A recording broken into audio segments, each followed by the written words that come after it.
அண்மை செய்தியை பார்த்துக் கொண்டிருக்கிறோம். கோவை யானை வழித்தடங்களில் சட்டவிரோதமாக மண் அள்ளப்பட்டது தொடர்பான தமிழக அரசின் அறிக்கைக்கு உயர்நீதிமன்றம் அதிருப்தி தெரிவித்திருக்கிறது. மேலும் இது குறித்தான கூடுதல் விவரங்களோடு இணைகிறார் எமது செய்தியாளர் மகேஸ்வரி. வணக்கம் மகேஸ்வரி, இது குறித்தான விரிவான விவரங்களை பதிவிடுங்க. கோவை வனப்பகுதியொட்டிய யானைகள் வழித்தடத்தில் சட்டவிரோதமாக மணல் அள்ளுவதை தடுக்க வேண்டும் என்ற ஒரு கோரிக்கையை முன்னிறுத்தி வழக்குகள் என்பது சென்னை உயர்நீதிமன்றத்தில் தாக்கல் செய்யப்பட்டன. இந்த வழக்குகள் அனைத்துமே சென்னை உயர்நீதிமன்றத்தினுடைய வனத்துறை சிறப்பு அமர்வில் நீதியரசர் சதீஷ்குமார் மற்றும் பரத் சக்கரவர்த்தி அடங்கிய அமர்வில் விசாரணைக்கு எடுத்துக் கொள்ளப்பட்டது. அப்போது அரசரப்பில் அறிக்கை ஒன்று தாக்கல் செய்யப்பட்டது. அந்த அறிக்கையில் கடந்த 2003ஆம் ஆண்டு முதல் 2024ஆம் ஆண்டு வரை நவம்பர் வரை சட்டவிரோதமாக மண் எடுத்தவர்களுக்கு 119 கோடி ரூபாய் அபராதம் விதிக்கப்பட்டுள்ளதாக தெரிவிக்கப்பட்டுள்ளது. மண் அள்ளக்கூடிய விவகாரம் தொடர்பாக எடுக்கப்பட்ட நடவடிக்கைகள், இது சம்பந்தமாக பதிவு செய்யப்பட்ட வழக்குகள், கைது செய்யப்பட்டவர்களுடைய விவரங்களில் பட்டியலிடப்பட்டுள்ளது. மேலும் தொடர் கண்காணிப்பு உள்ளிட்ட நடவடிக்கைகள் குறித்தும் தெரிவிக்கப்பட்டிருந்தது.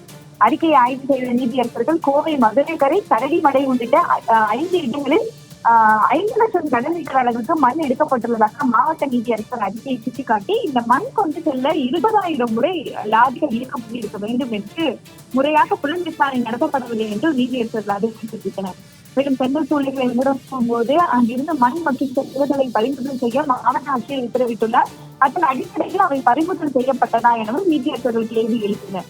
பகுதிகளில் எடுக்கப்பட்ட மண் யாருக்கு அனுப்பப்பட்டது என்பது குறித்து விசாரணை நடத்தப்பட்டதா, தோன்றப்பட்ட குழிகளை நிரப்ப என்ன நடவடிக்கை எடுக்கப்பட்டது, சுற்றுச்சூழல் பாதிப்பை சரி செய்ய என்ன நடவடிக்கை எடுக்கப்பட்டது எனவும் அடுக்கடுக்கான கேள்விகளை நீதியரசர்கள் எழுப்பினார்கள்.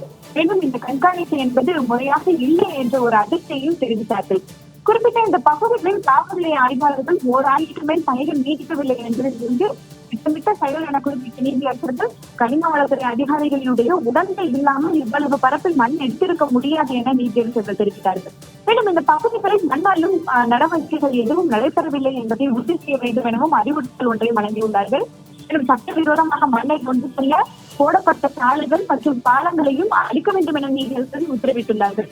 இதற்கு மக்களிடம் தமிழகத்தினுடைய கூடுதல் தலைமை வழக்கறிஞர் ரவீந்திரன், மண் எடுத்தது யார், யாருக்கு மண் கொடுக்கப்பட்டது, பயனாளிகள் யார் என்பன உள்ளிட்ட விவரங்களை மாவட்ட ஆட்சியர் மூலமாக தாக்கல் செய்வார் என்றும், அரசு இந்த விவகாரத்தில் வேடிக்கை பார்க்காது என்றும், எதிர்காலத்தில் சட்டவிரோதமாக மண் எடுப்பதை தடுக்க இந்த தொழில்நுட்ப உதவிகள் நாடப்படும் என்றும் தெரிவித்தார்.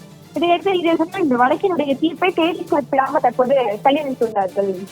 சார்லதா.